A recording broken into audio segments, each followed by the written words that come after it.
Welcome to Lost World Minute, the minute-by-minute podcast reviewing the 1997 sequel Jurassic Park 1 minute at a time. I'm Brad. I'm Dave. And returning this week, we have once again a special guest, Mr. Jaye Jurassic. Welcome, sir. What's up, man? What's going on? Back again to talk about minute 26 this week. But before we get into that, a little bit more on what we were talking about last week with the Mattel reveal. Some more stuff's been coming out. I'm both excited and nervous because there's a lot of stuff they've got planned from like large like the Thrasher T-Rex or the Red Bull T-Rex, stuff like that. Yeah, I heard about a legacy line or something like that. Yeah, which they do currently for the Ghostbusters line. And I've heard some reviewers say that like their Ecto 1 from that line is better than the original. So I'm hoping for some redone vehicles that are more sort of movie accurate, not so much cars with big missiles hanging off them and everything else. And also because Mattel have the Matchbox license as well, or Matchboxes under their umbrella, and then apparently there's they're planning on doing the 4 Jurassic films in Matchbox as well. So Matchbox Explorers, Jeeps, the RVs, the Mercedes. That I'm really. That I did not hear, but that makes my mouth water. Yeah. Yup. Just thinking of having all those cars. Plus, thinking about maybe more Matchbox playsets like what we got for the Lost World. Yes. Definitely a visitor center playset. A Worker Village playset I would absolutely love. Mattel's going to be reaching in our pockets and just taking our... Oh, yeah. I possibly thinking maybe a small visitor center playset from the first movie. Yeah. I know. Yep. Just to have like if you had like the visitor center right there, and then had like a little ramp, and just like you just put your 2 explorers and just have them go down the ramp. Just having that, I'm sold, and it's not even a great feature. Yeah, like it's guaranteed okay. The paint's not going to be 100%, but just that representation, we can add paint to them if we need to and whatever else. But just the little Jurassic Park logos and stickers on the cars and stuff like that is just going to be awesome.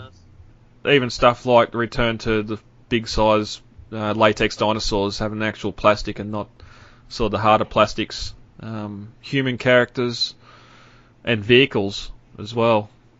Yeah, it will be the same size. Like the figures will be kind of like the same size as the JP3 ones, from what I read. Yeah, they're the smaller 3.5 inch or something. And not the bigger ones. Yeah, I was a little like, oh man, but at least we're getting human figures. Like, Jurassic World on, we got that Owen that like his head fall off the moment you open the packaging. Like, So now mine is no parts are falling off of it yet, but then again I use it more for display than play. That's how I have mine too. I have him displayed. I'm not really gonna be moving him around. Like he has natural dino damage to him. Like it's not even part of the packaging. That's his arms just fall off. Well, even that Owen figure, like it's just a straight up Star-Lord repaint, which again's depressing. Yeah. But, and the bike too is a repaint from the Indiana Jones. Oh wow! Skull. Oh, is it?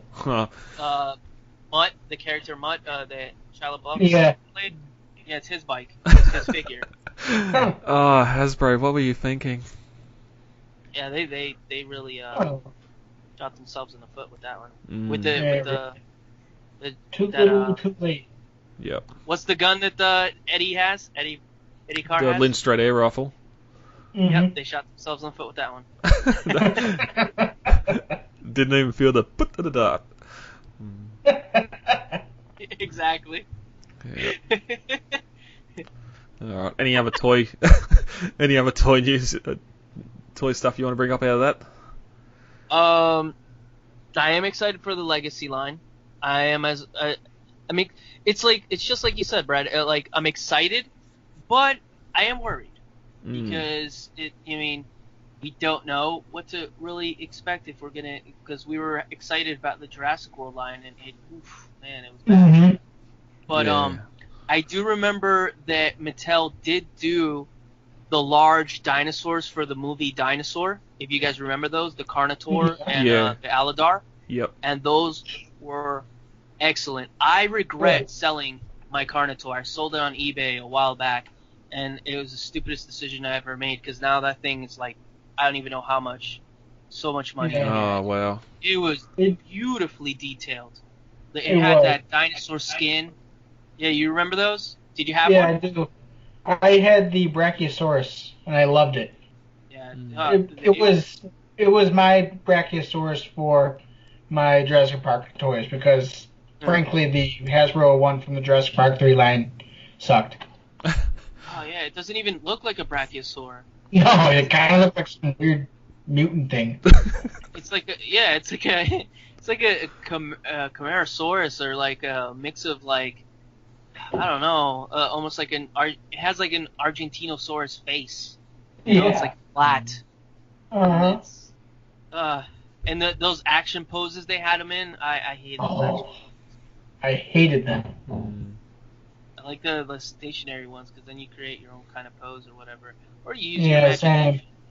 You know, like I would pretend like their neck's not even moving that way, but in my head I would pretend that the body would like disappear or whatever, and it's just the head moving, but you're moving the whole body.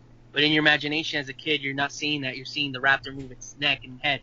You know? Yeah, I didn't exactly. put it in this constant crazy looking pose like it's about in a UFC fight. You know? Yeah, exactly. But, Oh, well. That's all I got for that. Yeah, we can only go up from there. Yeah. Yep.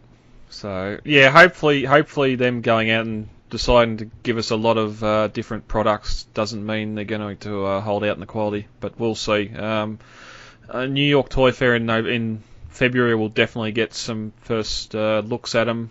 Whether or not they're going to get anything out for Christmas or not, it'd be good just to get a couple of just sort of early releases for maybe just some of the Jurassic World 2 figures out then, just to start getting hype up for the film at Christmas time. But I can't wait, and it sucks because I really have to save up because it's going to be so much money. Yeah, I know. I'm sort of glad they're doing some of the retro stuff because at the moment I'm not really interested in sort of Jurassic World stuff. I can just I'm thinking about selling some of my old Jurassic World, like the Jurassic World stuff, some of the duplicates that I have. I'm ready to put them out there. So I'm like, these things are garbage, and I don't know why I have them. Some stuff I liked. I liked the vehicles that Jada came out with. Yeah. But, they came out with. I love that Jeep. Yeah, right. They had, even though the remote control one is not the model whatsoever of the one we see in the movies, but it's so cool to have that thing rolling around everywhere. First day I got it, I had it chasing my cat. Cheetos was like, he was just like being chased like it was the other way around, and then he started chasing after the car because I put a string at the end, and it was just like running around. It was so much fun. It's really fast too. Like comparing it to other, It is. Other sort of remote control toys you get here now. I'm sure they're all made in the same factory in Taiwan, but it really seems like it's geared up higher. Like you really got to be careful. The first time I drove it straight into the kitchen cabinet. Yeah, it flies off the wall when it hits. Yeah, and you sit on the bench top and you sit there doing skids with it before it even goes anywhere. And the other vehicle is pretty fast too. Did you guys get the other one as well, or just the Jeep? The modified Mercedes. Was that the Yeah. six-wheeler? No, I didn't get a chance to get it. It was tough to find. It was a Walmart exclusive, and like I went to like 3 Walmarts in Jersey looking for this thing and never found it. I ended up having to pay a little more on eBay for it. Because I wanted that car. I'm like, it looks awesome, and it is. It's pretty cool. Oh yeah, I just wish like there was that awesome sort of advertisement for it driving around Hawaii pre-movie. It's an iconic car set for Jurassic World, and it just wasn't used. I think we got one shot of it driving up the road, and it's just yeah. Yeah, that's it. Like, there's a lot of stuff they could have expanded more in that movie, and they just Anyway, and future movies. Yeah, hopefully. But it just means it's something I don't really need to chase at the moment. Like, I still want 2 nice size Explorers to go next to that Red Rex that aren't the original toy, and I don't have to put it together and paint it myself. Yeah, I know. As a model kit. I do that. Modify the toy. Yeah, yep. And that's something you need to do just to get it sort of looking a little bit better. I think the Jeep's probably the best one that fits in if you take the snagger arm off the side of it. Yeah. Yeah, the Jurassic Park Jeep, I have 3 different ones. I have one that I just kept as the original toy, just like it came out of packaging in the box. I have another one I modified to look kind of like a movie. And I have 2 more, actually it's 4. I have 2 more waiting. One of them, I want to make it look like Nedry's Jeep with the, like, that... oh, yeah. The canopy on it. Yeah, the top on it. And then the other one, make it look like the Jeep that breaks through the branch that's getting chased by the T-Rex. Yeah, so I wanted to make all 4 different ones. Yeah. Nice. It's just the other 2 are waiting. They're ready. I prime painted them, and the one I'm adding stuff to right now. But I mean, it's just finding time, like I told you guys in the other podcast. Yeah. Well, even time is so rare. Yeah. Well, even David, like you were saying early on with the I think it's the tracker from Lost World, painting it green and making it more screen accurate instead of being white with no logos on it. Oh yeah, it looks beautiful. That it just painting it like dark green army color, adding some like little sprinkles of dirt on the wheels and on the side. Yeah. I have 2 ready for that. Like I have one. Like each of these toys, like the vehicles, not all of them, but most of them, I have like maybe 3 or 4. But those other 3, I'm modifying them. Yeah, and then the one I keep as like the original toy with like all the crazy contraptions it comes with and whatnot. Yep. So, the coolest ones when I refit and modify the trailers. I have 2 trailers. Nice. Yeah. So, like one of them I have like it's just bare bones. It's basically just like the trailer. There's nothing else in it. I got it at some convention for not much. So that's the one I'm gonna modify. Yeah, I'd love to get a second one that's just like that, just nothing to it that I can repaint into that camouflage paint colour. Because I'm not touching the one that's in its box. No. And I modified as a little kid. I put lights and stuff in the one that I have since I was little. I actually ran like Christmas lights through it, and then like they were like battery pack Christmas lights. Yep. And when I would play, I turn them on and I turn off all the lights and I hang the trailer off the side of my bed. Yeah. Have the lights on, whatever you can see. It's so cool. It kind of makes me just want to do that right now. Guys, after I get off the podcast, I think I'm gonna go play with the trailer for a little while. We don't blame you. Nah. What is it? What? What's going on? Information, please. What? We're much happier not knowing. And finally, before we get into the minute 2, we got some news out of Hawaii. There are actors inbound. We've got photos of Bryce and Chris on island. Daniela's also on her way. Tweeted or Instagrammed a photo on her way to off to Hawaii. And with Ted Levine. Yeah, Ted Levine's also there as well. So interesting. They should be starting to film soon. We've got some more photos of some sets that come out during the week as well. Gyrosphere on location, or a couple of them. It's sort of hard to guess at what the Gyrosphere's role is because it's going to have the glass bubble CGI'd over it, so we don't know what condition they're in, or anything like that. I haven't seen the photos, so They had the gyrosphere, huh? Yeah, yeah, it's been spotted next to one of the bunker type structures they're building there. So we've theorised here before that maybe someone was left behind when the island was evacuated, and that's one of the primary reasons they're going back there. But maybe time will there's tell. been theory too.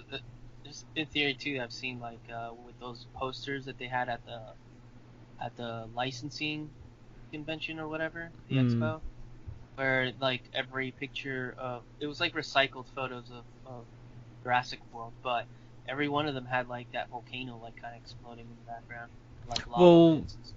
Yeah, and even some of the figures, like I think the T-Rex and that come out with Jurassic Park had with Jurassic World had the a volcano exploding in the background and everything else. Okay, maybe that was just something like that. Yeah, well, I think it's putting two and two together. Maybe there was an evacuation of the animals because of volcano exploding. People want to save them or something. Well, we've seen that promo, like it was last year or in the start of the year with the Save the Dinosaur thing as well. So yeah, and we did that Jurassic Outpost thing. Chris likes dinos. He told us to make posters and stuff. We all took a big picture with all of us holding posters saying like Save the Dinosaurs. Yeah, yep. I can't remember what poster I had. I know Brad from Jurassic Park podcast. I was there with him. He had a poster that said "Fight for Dino Rights." And I can't remember. Even Real News Hawaii, they've changed their logo to make it look like lava breaking up underground as well. So we know the islands are volcanic. And it's definitely a possibility. So we'll see what happens there. But yeah, there's not a lot.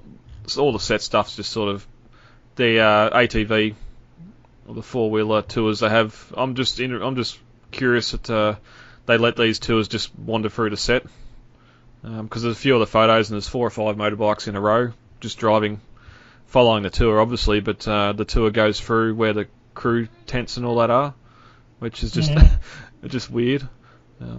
You'd think they'd have the whole area blocked off, but especially when there's people taking photos. Well, you know, they had all those leaks popping out like weeks ago, whatever. I tried to avoid them as much as possible, but I was getting tagged all the time. Oh man, it was bad.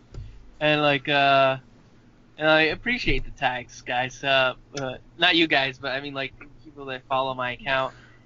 When it's artwork and other cool Jurassic Park stuff, but the leaks, I was a little disappointed. I got to see some of them I didn't want to, and I was like, where's the security? You know, like what's going on? They're letting anybody walk on set. Colin O'Brien have tweeted that they've officially stopped filming in England and now on their way to Hawaii. So we should start seeing some more stuff out of that. I think Bayona put something as well there off to Hawaii thanks to the UK crew. Yeah. About that security thing, I'm friends with Matthew Mino's Sickle Claw. A lot of people know him as. Oh yeah. Okay.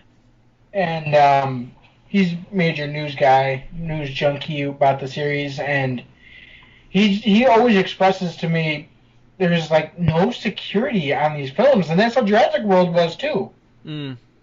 Weird. You know, they keep the name secret, but they're like, hey, you can watch the whole movie at us. I know. You guys want to check out the script while you're here? Yeah. Oh, here's the real title. Yeah. Oh man. All right. Let's stop talking about spoilers and we'll get into minute 26. Ready to go, guys? Sure. Yep. Rightio. As we entered the 25th minute of Lost World, Sarah Harding got down on her hands and knees and started crawling between some ferns towards a baby stegosaur. As the minute ended, she rose and started taking photos. Ian and the guys hiding behind a log were saying quietly her name and saying she's much too close. Much too close. As we start the 26th minute of Lost World, Sarah lowers the camera and reaches out to pat the baby. The baby is hesitant, rising its head away from the approaching hand, sniffing it softly. At 25 minutes 16 seconds, the baby lowers its head slightly, allowing itself to be patted by the human. At 25 minutes and 24 seconds, we cut back to the guys at the log, Malcolm going on. Look, she has to touch it. She cannot touch. She's got to reach out and touch it. Touch it. When she sees something, she's got to touch it. 25 minutes and 36 seconds, the baby gives out a bellow, pulling its head away from Sarah's hand. At 25 minutes and 40 seconds, Eddie Carr goes, "Wow, is this even possible?" Malcolm starts to look at him questionably. He replies, "What? This? What do you think you're going to see? What do you think you're going to document?" Nick replies, "Animals? Maybe, big iguanas?" At 25 minutes and 58 seconds, Malcolm looks at Nick and sighs, "Fruitcakes." And this ends the 26th minute of The Lost World. I just love the performance the baby Stegosaur's giving, the animatronic. We get the first pretty much 20-25 seconds of the minute is just Sarah interacting with it, and it just sort of all the stuff it's doing, sort of hesitant when she puts her arm out, sniffing her hand, all that stuff. Anyone that sort of works with animals knows that's what animals do when someone new or they're not too sure about someone. So they got all that stuff down packed. My cat does that when people come along and then he strikes them. Attack! Yep. I'm like, no, don't go near him. He's very he looks very cute and everything, but he is a Cheetosaurus Rex after all. But yeah, that animatronic is it looks amazing because it looks so real, and the movements, it felt real. It really did. And even Sarah's sort of reacting to it as well, just interacting. She's got a smile from ear to ear, being able to interact with something.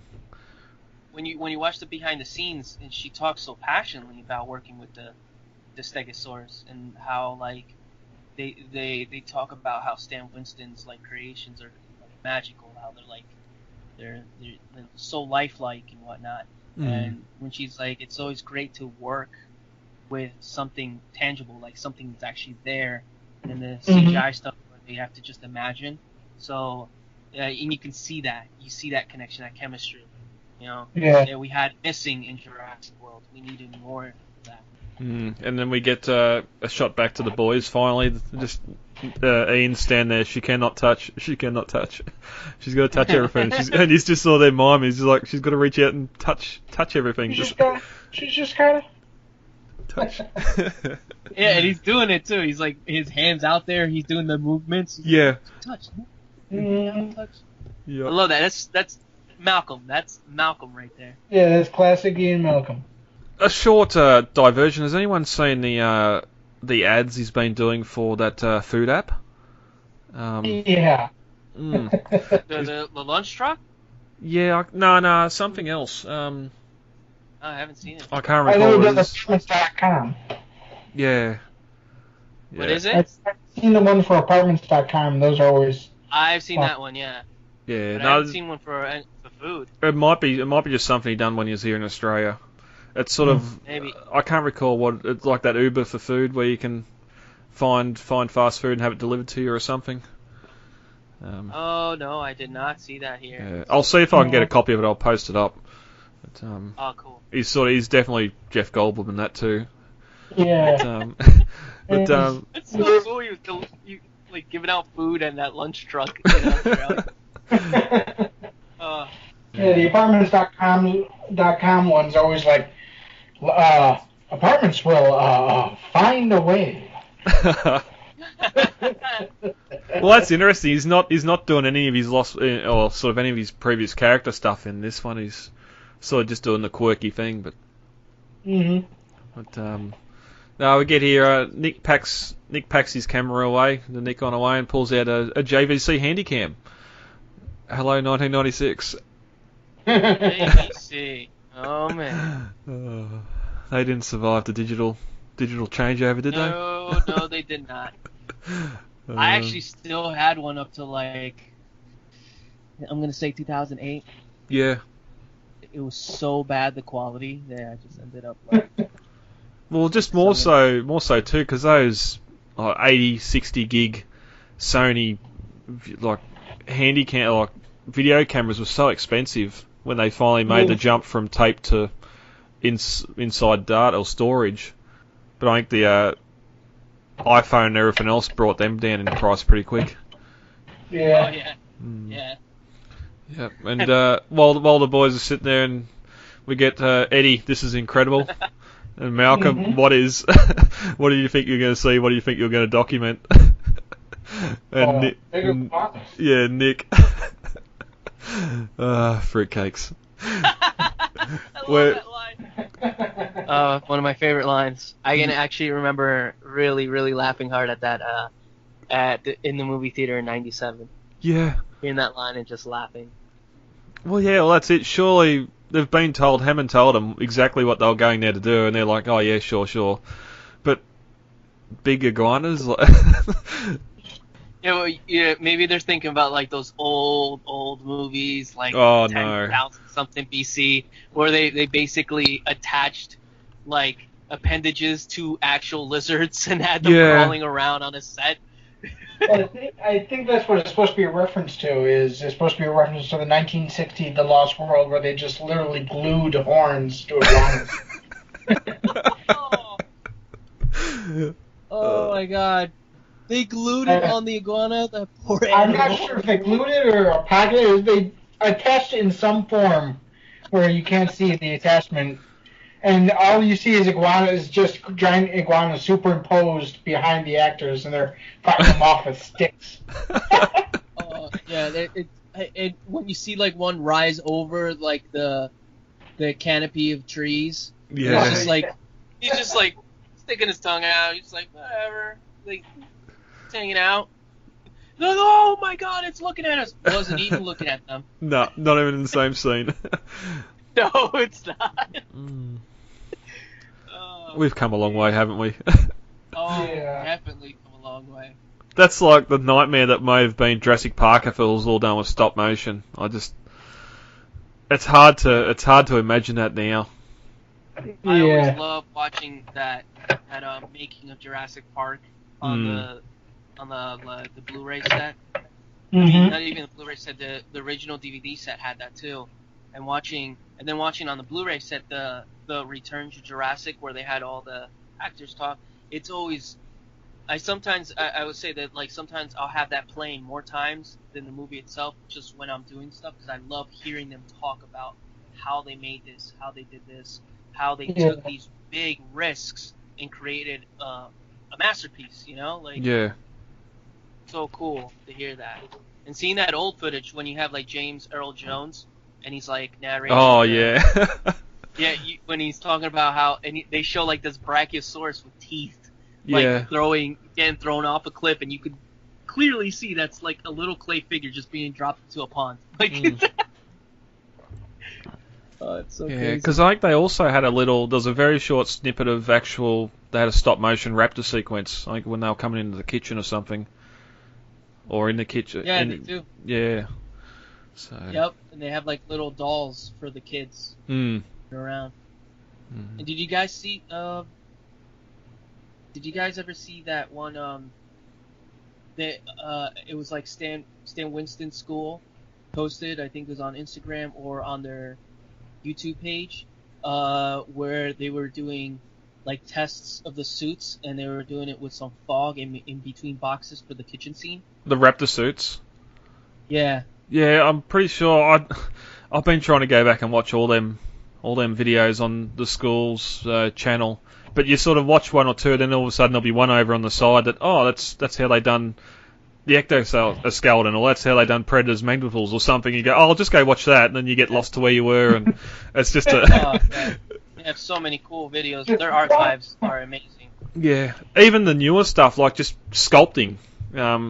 Your guys are just sculpting a monster or something. It's such a resource that never existed before. They posted the other day the Devil Satan figure from the movie End of Days with Arnold Schwarzenegger. Yep. Mm-hmm. And in the background you see the Bull T-Rex. And I wrote down like, oh look, it's the Bull T-Rex from Lost World on my art account. And then Stan Winston's school answered me back. They're like, eagle eyes. Yeah. No, just fans. Automatically. I noticed that automatically. I screen capped it and I'm like sharing it everywhere. Look at this Bull T-Rex with fresh paint. Yep, I saw your screen cap. But that happens a lot too. Like production. You see production photos from. I think there was one for Terminator 3 that came up a little while ago with the early T100 or whatever they made it for that movie. And you got, I think it was the Pachycephalosaurus on the wall behind it, or it was Claire, the stegosaur. The baby stegosaur was there, wasn't it? The animatronic? Probably. Yeah. I think. But they're just hanging on the wall in the studio, like, oh, there's a piece of history sitting there. Those. Yeah. Oh, that's so cool, man. Man, I would have loved to take a tour in that studio. Yeah. Oh. Amazing. Well, speaking They of sold all that stuff in auction, right? yeah, I know Scare Factory in Columbus, Ohio owns a number of them, including the original T-Rex head, one of the original Raptor animatronics, one of the, I think it's the Lost World Trike head, and the Bull T-Rex head. Oh, and the Spinosaurus as well. Wow. I have to go there. I have to go there. I have a friend who lives out in Ohio. I'm like, dude, can you take pictures for me? Yeah, right? You just got to wonder how the latex skin and all that's holding up over the time, though. Oh, it's not really something. not, Yeah, a lot of the animatronic stuff, like you wouldn't want to use it and all that sort of stuff, because just those folds of the skin, the more you use it, the more it's gonna crack, and yeah, it's sad. But still, being able to be there. They had like a picture of, like, I think it was like the infant T-Rex, and like it had like the mold, like the skin was falling off of it. Yeah. Yeah. I've seen pictures of both the Pachycephalosaurus and the original Stegosaurus animatronics head, and it's just good latex won't last more than 30 years, and I'm not to say San Luis used cheap latex, but they used latex where it'll only last for as long as they need it to. Yeah. Which is the course of a couple months. Yep. You know? And that's just filmmaking. That's just filmmaking, though. Yeah, exactly. It's like building sets and structures out of plywood. Like, we've seen the photos of the Indominus Rex set on Hawaii deteriorate 2 or 3 months after they finished filming. When the film came out, it was starting to fall apart then. And the Raptor cage too, when it went on eBay. Yeah. Yep. Yeah. And some of the parts of the trailer were plywood too. Well, yeah, you only got to look at what they've had to go through to replace the roof and everything in the trailers, just from water damage. How amazing the painters and how they make that effect to make you think it's. Oh yeah, really. Yeah. Wow, I never would have thought it was like plywood. Yeah. Set dresses, the real heroes. Yeah, right. Mm-hmm. Anyway, we can go on for another hour about this. Anything from this minute you just want to bring up before we get out of here for the day? I love the reveal of the Stegosaurus here. Yep. I mean, I know I've said it before. I know that I said I love this reveal. Well, I love pretty much all the reveals in the Lost World, but this one, the way that the camera pans up from the dirt, and all of a sudden we see this little cute baby Stegosaurus munching around in the on some ferns. They probably just grabbed a handful of ferns from the side there and just stuck it in the animatronic's mouth and just had it chewing. And then how and I'm not sure this is the next minute, but when it howls, then the piece of fern is just stuck at the bottom of his mouth. Like stuck between a tooth or something. Yeah. But they film from the opposite side, so you just see it sort of hanging down. You don't see the hot glue gun where it's just been stuck to the side of its snout. Movie magic. Mm-hmm. All right, Jay. Thank you very much for joining us once again. Thanks. As you can see from the runtime of this episode and Tuesday's episode, it's always good to get on here and talk about the Lost World, and we can do it for a long while. Oh yeah, it seems like every time when I get on here, man, I make the show run amok. You're a bad influence. I get you guys on. Yeah, I'm a bad influence. I get you guys on different tangents of Jurassic Park. There is nothing wrong with that. I'm sure people don't mind listening a little bit longer. Love being on here. You guys are awesome.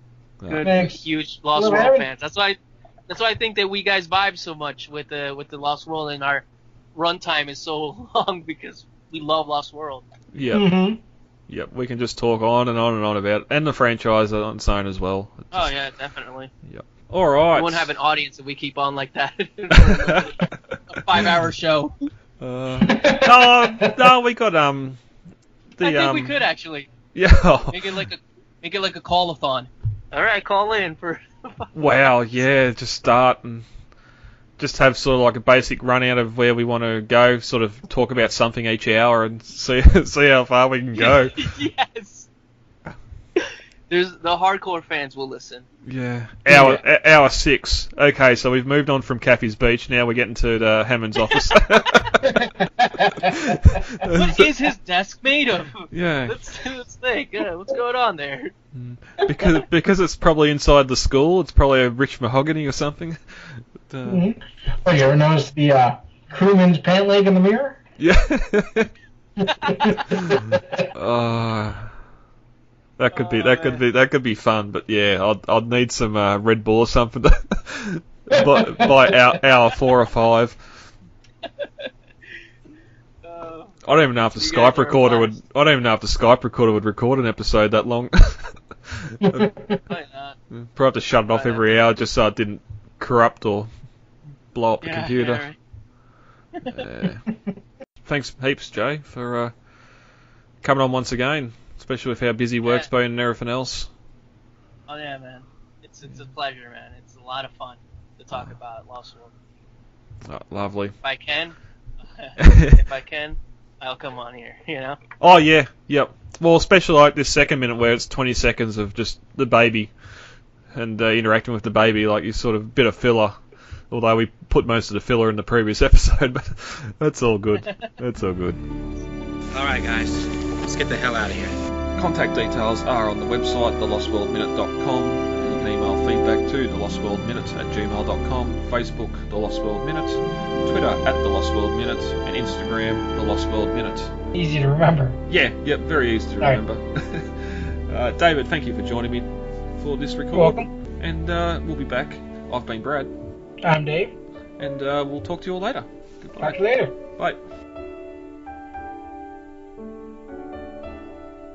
It is absolutely imperative that we work with the Costa Rican Department of Biological Preserves to establish a set of rules for the preservation and isolation of that island. These creatures require our absence to survive, not our help. And if we could only step aside and trust in nature, life will find a way.